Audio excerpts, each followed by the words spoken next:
Dorothy Day, the founder of the Catholic Worker newspaper, actually a movement, the first issue of the newspaper this week in 1933. The Catholic Worker was a product of the coming together of two fascinating individuals. We mentioned Dorothy Day, also Peter Maurin, who was a somewhat eccentric French philosopher and laborer who ended up in New York City in the 1920s. And then also Servant of God Dorothy Day, who was a radical journalist and activist who, out of concern for the poor and working classes, sympathized with communism for a time. Through a series of relationships and experiences, including an abortion and the subsequent birth of a daughter, Day came to know God and finally to become a Catholic.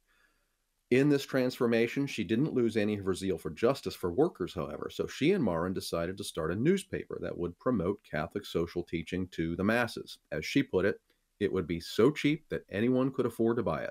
The first issue of the Catholic Worker came off the presses in 1933 in the midst of the Great Depression. It was May 1st, International Workers' Day. That's a day associated by many with communism, but later instituted by the church as the Feast of St. Joseph the Worker. The newspaper sold for 1 penny. Circulation rose within a few years to 150,000. That publication, as I indicated, was one piece of a broader movement, which included Catholic worker houses where members would live with the poor and share their possessions.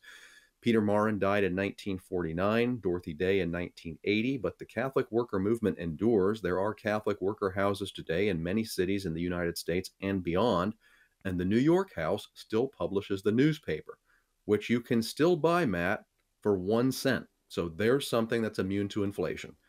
First issue of the Catholic Worker this week in 1933.